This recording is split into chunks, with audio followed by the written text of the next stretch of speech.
would be most useful for you in our conversation today? A lot. So definitely choosing which personal statement to go with, because I feel like I have a lot of life-changing moments that kind of pushed me to becoming a lawyer. And it's just like, which one is like the most significant? Like that, and who do I allow edit my personal statement? Because obviously I would want someone that's like an expert at like English grammar. Like who do I send it to instead of just sending it to family and friends? And lastly, do I send like the same personal statement to like all law schools? Sure. All right. So tell me first off, which of the options you're considering? What are the two potentials you have before you? Of the personal statements? Yeah. So for one of them is how I basically came to know about equality and freedom within my household. So being born of Nigerian parents, I was always taught to believe like, as a girl, you should, as a girl, you should. So how that kind of like shaped me to becoming the woman I am today, that it goes beyond gender and things like that. And another one is my study abroad experience back in my home country, back in Nigeria, how it really taught me basically the difference between cultures here and the culture over there. So those are the main two that I'm kind of going with. The other ones are just like sickness related. How did I get out of it and things like that? Yeah. Okay. Now, have you considered writing a diversity statement? No. What's that? So in law school admissions, you have your main personal statement, of course. You have optional essays and addenda, like why our law school in particular, or if you want to explain a low GPA or a low LSAT score, there's a separate place to do that. But everyone also has the option to write a diversity statement talking about the diversity they would bring to the campus based upon their background or some other characteristic. And so out of the options you're considering for your personal statement, I wonder if maybe you could do both of them. Just choose one to be your personal statement and designate the other one as your diversity statement. Oh, that's a good idea. So do all law school applications give you that option? As far as I'm aware, virtually every law school offers something like that. Okay. I could definitely do that then. And oh yeah, so currently I'm just in my like free write process. So it's definitely long. Like a lot of them are like 3 to 4 pages, sometimes 5. And to me, I feel like every detail is important. So I don't know how do I like navigate as to what to cut out? That's kind of like the editing, like making it shorter. How do I go about that? Sure. So a lot of it does come down to your personal judgment about this. And one general guideline I can give you is if it's not about you, that's a prime candidate for cutting out. A lot of times personal statements end up being about other people or being objective descriptions of situations when it should really be a way for us to get a window into who you are. And so if let's say the statement going back to Nigeria and talking about what the culture is like there. I haven't read this, but I could imagine that some people writing a statement like that might get too wrapped up in the details of the experience there and other people, as opposed to always tying it back to yourself and what you take away from the experience. Okay. That's a good idea, because I definitely did find myself writing about the people I met and what the kind of hardships that I faced. So I definitely should cut that out. There was another question I had. Hold on, I have like a little note. Oh, do you offer editing and review like resources help is it for a price or? Yes, I do. It is for a price, of course. And I can send you a link after this conversation with details on the different options of how we could potentially work together. And this comes back to the question you were saying about who do I get to look at it? You can certainly ask friends and family, but first off, they'll probably just tell you it's great. And they're also not looking at it with a critical eye.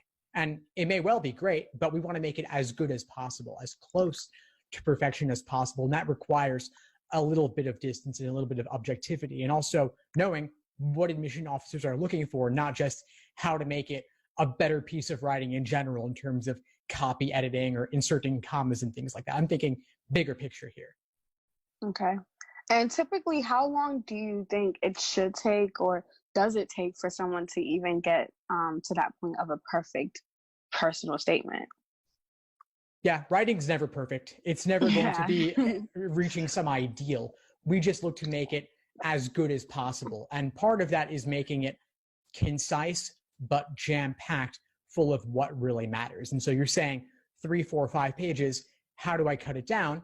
That's something that requires making some tough decisions. But what I like to do is make it long like you did, then cut it down, then make it long again, then cut it down again. So we go through several revisions, several rounds, so that the ultimate 2 pages you end up with made it through the cutting block when a lot of things didn't make it. So every word counts in that final draft. That's what we're looking to achieve. Got it. So I have not yet applied to any law schools. When you upload your is a personal statement uploaded on the LSAC website? Yeah. And if so, do like all law schools that you're applying to kind of see that you're applying with the same personal statement? They don't see what each other are getting, but okay. You do want to, at some point, indicate somewhere on your application why their law school in particular. And so to your question about should I say include different versions for different law schools, if you are saying I want to go to, just to make up one like Harvard, I want to go to Harvard because XYZ, of course you don't want to mistakenly mention that in another school's application. It's a really common mistake. They see it all the time, and of course it never looks very good. Now, if you had a top LSAT and GPA, maybe they would look past it, but overall, it could be a deal breaker because it's one of those like attention to detail sorts of things. And so I would be really careful about that and note specifically where you're saying insert X school here so that you are changing it, of course, every single time. So those schools that do not really give you a guideline to your personal statement, which one would you think it's recommended? A personal statement about yourself, or like why I want to be a lawyer, or why I want to go to school? Or is it just really up to your, opinion? If I had to choose one of the things you said, I would say about yourself.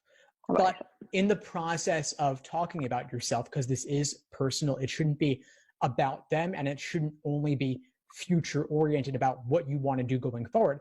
It should talk about what you've done up to this point. What has your life's journey been like to bring you to the point where in this moment in time, you want to go to law school, that this is a natural next step in your career and in your life in general. Definitely.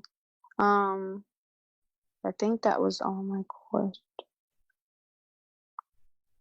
Oh, another question. How many personal statements do you think one should write, like about different stages of their life? How many do you think?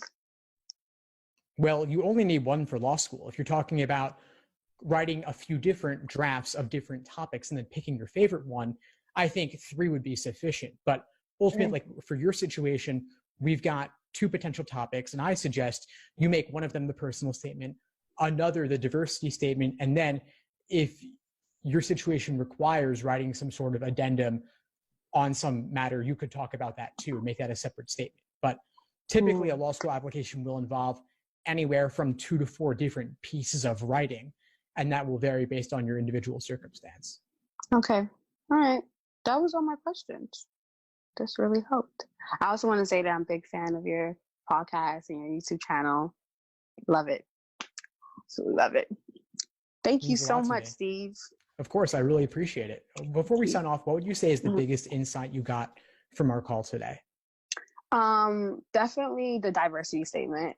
I saw I saw it on some applications, but I definitely did not read into it. So you definitely made it easier for me to also write about my experience in Nigeria, and also a personal statement that had nothing to do with Nigeria, and kind of submit that in both of them. So that helped me out. And the other one was definitely the writing tips, because I was kind of hesitant. Should I pay someone to help me edit it? Should I send to like teachers that probably won't even do like the best editing, just kind of read, skim through it, or just go with the flow. So you encourage me to invest in myself, most definitely. Awesome. Well, I'm glad I was able to help, and please keep in touch. I'll send over that link with details on potentially working together. Okay. Thank you so much. Thanks for tuning into the show. Please subscribe if you haven't done so already to be notified of new episodes as I release them. And feel free to reach out if you need anything at all as you move forward with your prep. I'm happy to help however I can. In the meantime, I'll wish you all the best and take care.